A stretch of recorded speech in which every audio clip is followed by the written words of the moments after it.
तुम्ही पाहत आहे निपाणी न्यूज चौफेर घडामोडी। राजकीय हेतूपोटी संस्थेची बदनामी करण्याचा डाव, चेअरमन अनिल चौगुले पत्रकार परिषदेतून जशास तसे उत्तर।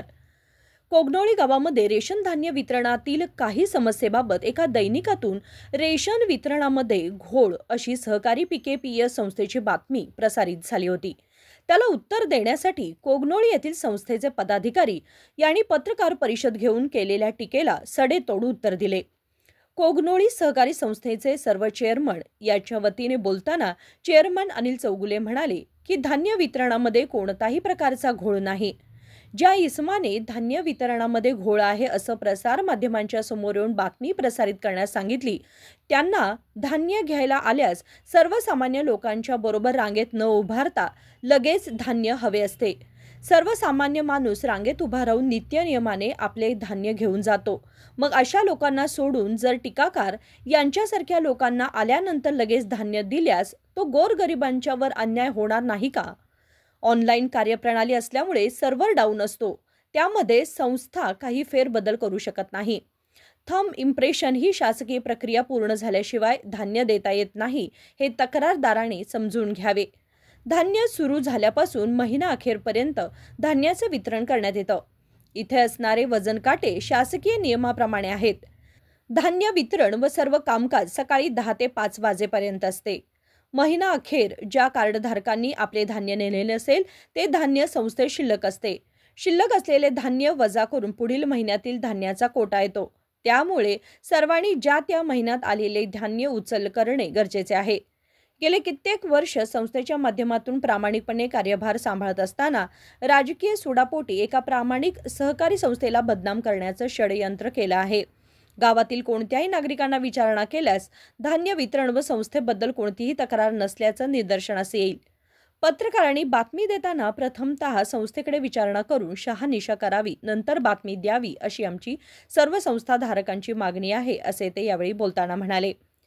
यावेळी भारत कन्झ्युमर सहकारी संस्थेचे chairman Brahmanath Chougule, Hanuman PKPS chairman Muralidhar Kolekar, gram panchayat अध्यक्षा सौ अक्काताई खोत, उपाध्यक्षा सौ कल्पना आवटे, KD पाटील सर, ग्रामपंचायत सदस्य दिलीप पाटील, तात्यासो कागले, कृष्णात खोत, पूनम डांगरे, महेश जाधव, बाळासो कागले, केशव पाटील, विठ्ठल कोळेकर सर, विनोद आवटे, बिरसू कोळेकर व सर्व संस्थांचे संचालक, गावातील प्रतिष्ठित मान्यवर उपस्थित होते। कोगनोळी रेशन वितरण घोळ कायम ही बातमी रविवारी दिनांक 31/8 रोजी दैनिक पुढारीमध्ये प्रसिद्ध झालेली आहे।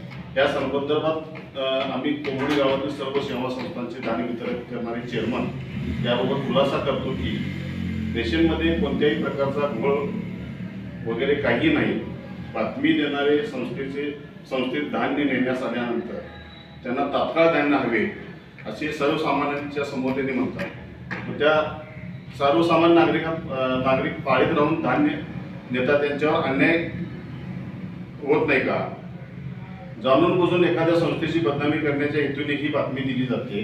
शासनाकडून सर्व्हर डाऊन असतो, त्यावेळी संस्था काही करू शकत नाही। धान्य सुरू झाल्यापासून महिना अखेरपर्यंत नियमित वितरण करतो। वजन काटे शासकीय नियमाप्रमाणे प्रमाणित आहेत। याबाबत आपण सर्वसामान्य नागरिकांना विचारणा केल्यास आपणास वितरणाबाबत काही तक्रार नाही हे लक्षात येईल। थंब इम्प्रेशन ही शासकीय प्रक्रिया पूर्ण झाल्याशिवाय धान्य वितरण करता येत नाही, ही शासकीय प्रक्रिया आहे।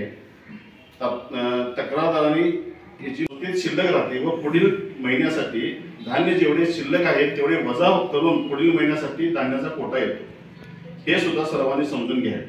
त्यामुळे सर्वांनी ज्या त्या महिन्यात आपले धान्य उचल करणे आवश्यक आहे। त्यामुळे ज्यावेळी धान्य येईल त्या तारखेपासून महिना अखेरपर्यंत वाटप केले जाते याची नोंद घ्यावी। ही बातमी राजकीय हेतूने प्रेरित होऊन दिली आहे असे आम्हास वाटते। पत्रकारांना एक रिक्वेस्ट आहे, तुमच्याकडे कुणी जरी कार्डधारक आला किंवा असं प्रॉब्लेम असेल, तुम्ही पत्रकाराने संस्थेकडे विचारणा करून शहानिशा करून तुम्ही पेपरला बातमी द्यावी, ही एक पत्रकारांना आमची नम्र विनंती आहे। आणि विचारणा करून शहानिशा करावी, ही बातमी द्यावी अशी सर्व संस्था. चॅनलला सबस्क्राईब केल्यामुळे बातम्या अपडेट तुमच्यापर्यंत लवकर पोहोचतील.